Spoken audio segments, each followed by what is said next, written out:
So, welcome back again mga friends. So, sa last video natin, discoloration yung video. So, ngayon naman, kung ma-encounter nyo na ganito yung display, baliktad. So, paano naman isosolve natin? Doon pa rin sa service mode, gamit pa rin ang remote ng Samsung. Info, menu, mute, power on. Naka-standby mode siya muna bago nyo piniton yung info, menu, mute, power on. So, ngayon, gamit pa rin natin is yung aking cellphone.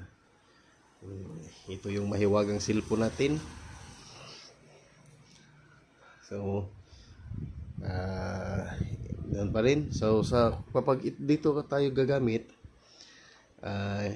no need natin ay power off or i-standby mode yung TV, yung unit.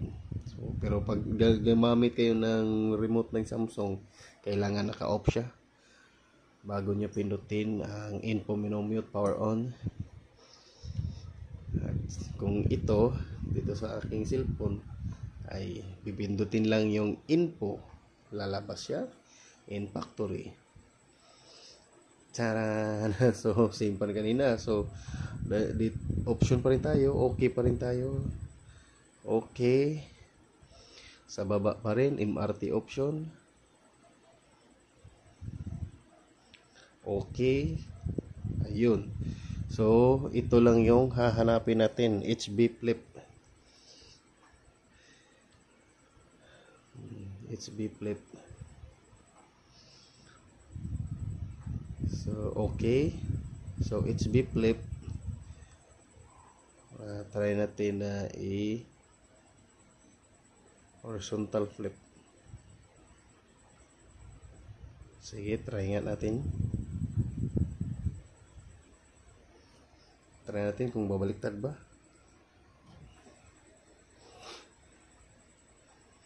One, two, three, four, 5, 6, 7, 8, 9, 10.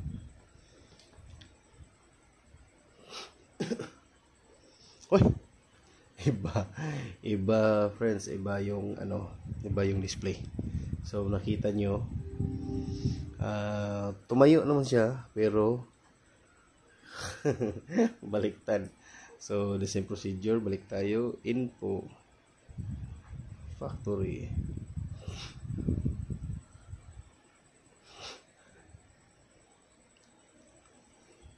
So options pa rin, MRT. So, paano mo mababasa yan ganyan baliktad? HB flip. So nag horizontal flip tayo.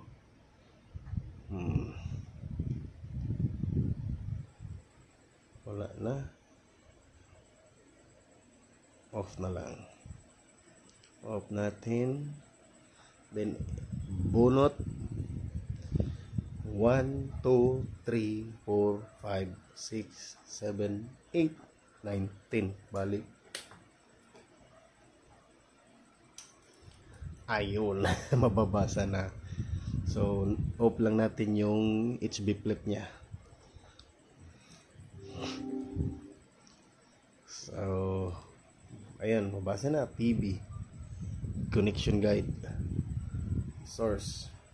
So aux na aux, walang problema. So meron tayong remote at natin gaganahin natin. Pindot tayo sa home, hanapin natin YouTube.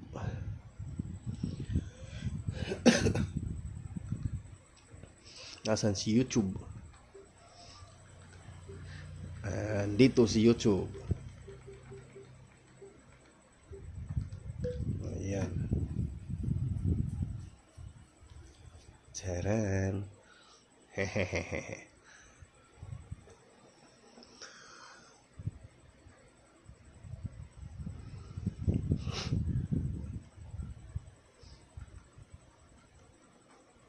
Tingnan natin yung mga trailer movie. Okay, so salamat sa panonood. Bye-bye.